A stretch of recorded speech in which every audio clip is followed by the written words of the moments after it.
Hello everyone and welcome back to my channel and how are you all of you आज चाहिँ म हैन श्रीमद् भागवतम पढ्न गइरहेको छु पहिलो स्कन्द हैन मैले पढ्न सुरु गरिसकेको थिएँ तर कम्प्लिट भएको छैन पहिलो स्कन्द पनि तर मैले चाहिँ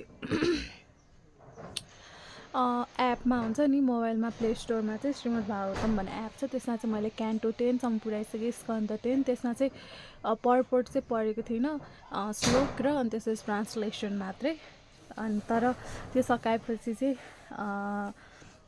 हुन्छ नि बुकै किनेर श्रीमद् भागवतमको पुरै सेटै किनेर चाहिँ पढ्दैछु भन्नाले एकैचोटि भन्नाले पनि पहिलो स्कन्द सक्यो अनि दोस्रो त्यसरी हजुर हेर्न सक्नुहुन्छ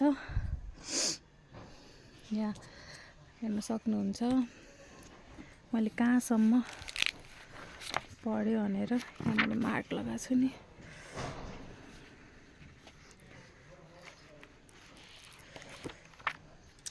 हेर्न सक्नुहुन्छ मैले चाहिँ हैन स्कन्द 1 भनेको क्यान्टो 1 अध्याय 8 को चाहिँ वर्स नम्बर 12 सम्म पुऱ्याएको छु हैन अब त्यसै उता पल्ट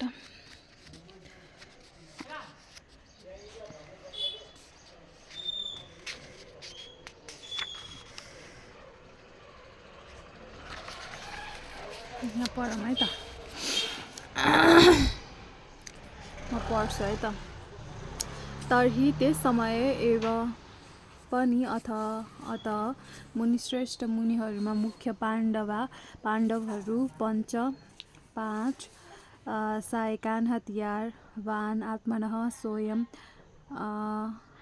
अभिमुखान का तर्फ दीप्तान दन्कदै गरेको आलक्ष्य देखेर अस्त्रानी हतियार उपादहरू अनि त्यसपछि त्यो भनेको चाहिँ ग्रहण गरे हे विचारवान मुनिहरू मा अग्रगण्य सौनकजी त्यस ज्वाजल्यमान ब्रह्मास्त्रलाई 5 पाण्डवहरूले आफू तर्फ आउँदै गरेको देखेर आफ्ना हतियार उठाए तात्पर्य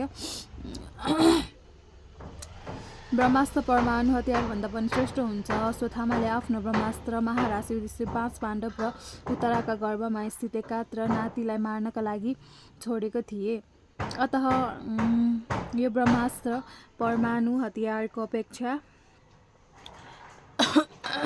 अधिक प्रभावशाली र श्रेष्ठ थियो तापनि परमाणु हतियार जस्तै अन्धो थिएन जब परमाणु बम छोडिदिन्छ त्यस समय ती बमका लागि लक्षित वस्तु र अन्य पदार्थमा अन्य रहँदैन त्यस्ता बमहरूले मुख्यतः निर्दोषलाई हानि पुर्याउँदछन् किनभने तिनीहरूमाथि कुनै नियन्त्रण हुँदैन तर ब्रह्मास्त्र त्यस्तो हुँदैन यसले लक्ष्य चिन्दछ र निर्दोषलाई हानि नपुर्याई अघि बढ्छ वेसनं वीक्ष्य तत्ते सामान्य विषयात्मनां सुदर्शनेन स्वास्त्रेण स्वानां रक्षां वेधाद् विभुः स्कन्द 1 अध्याय 8 श्लोक संख्या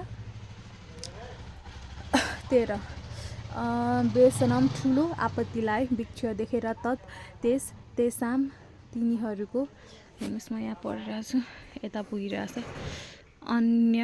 अनन्य अर्को कोही छैन विषय साधन आत्मानाम यस प्रकार संलग्न सुदर्शनेन श्रीकृष्णको चक्रद्वारा सो अस्त्रेण आफ्ना हतियारले स्वनाम आफ्ना भक्तको सुरक्षा बेधात गर्नुभयो विभु सर्वशक्तिमान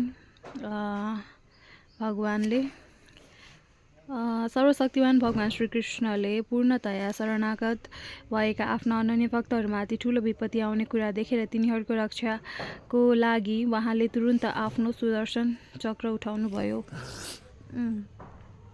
तात्पर्य अश्वत्थामाबाट छोडिएको ब्रह्मास्त्र परमाणु अस्त्र जस्तै त थियो तर त्यसबाट तेज र उसमा भने अधिक थियो यो ब्रह्मास्त्र अत्यन्तै सूक्ष्म विज्ञानको देन हो जो वेदमा अङ्कित एउटा विशिष्ट ध्वनियुक्त मन्त्रको प्रतिफल हो। यस अस्त्रको अर्को गुण के हो भने यो परमाणु अस्त्र जस्तै अन्धो हुँदैन, किनभने यसलाई लक्ष्यमाथि नै उन्मुख गर्न सकिन्छ। अश्वत्थामाले यसलाई पाण्डुकुलका समस्त व्यक्तिलाई समाप्त गर्ने उद्देश्यले छोडेका थिए। अतः एक प्रकारले यो परमाणुभन्दा अधिक घातक थियो, किनभने यो सर्वाधिक सुरक्षित स्थानमा पनि प्रवेश गर्न सक्थ्यो र लक्ष्यमा पुग्न कहिले चुक्दैन थियो। यो कुरा जानेका हुनाले भगवान श्रीकृष्णले तुरुन्त आफ्ना भक्तको रक्षा गर्नका लागि आफ्नो अस्त्र उठाउनु भयो, किनभने यी भक्तहरू श्रीकृष्ण बाहेक अरू कसैलाई जाँदैनन्। भगवद् गीतामा भगवानले स्पष्ट रूपमा के भन्नुभएको छ भने उहाँका भक्तहरूको कहिले पनि विनष्ट हुँदैन। भक्तद्वारा गरिएको सेवाको मात्रा अथवा गुणको आधारमा उहाँ तिनीहरूमाथि व्यवहार गर्नुहुन्छ। यहाँ अनन्य विषयात्मना शब्द महत्त्वपूर्ण छ। पाण्डवहरू स्वयं ठुलो योगदान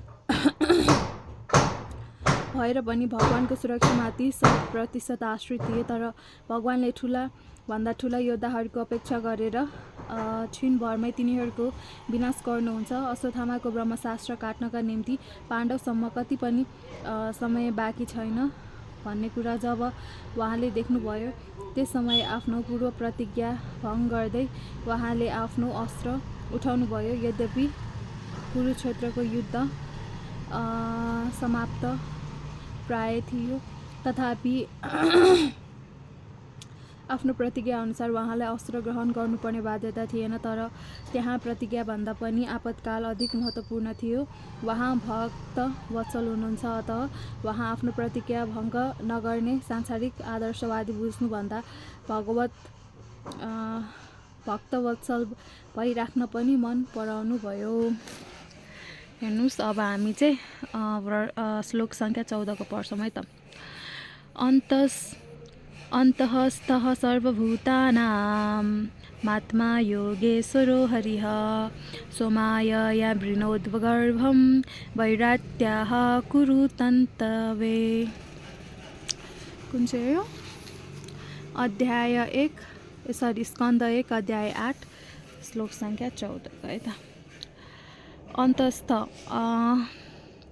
अन्तरात्माभित्र रहँदै समस्त भूतानां जीवहरूको आत्मा योग ईश्वर समग्र योगका स्वामी हरि परमेश्वर सो माया आफ्नो शक्तिद्वारा आवृणोत ढाक्नुभयो।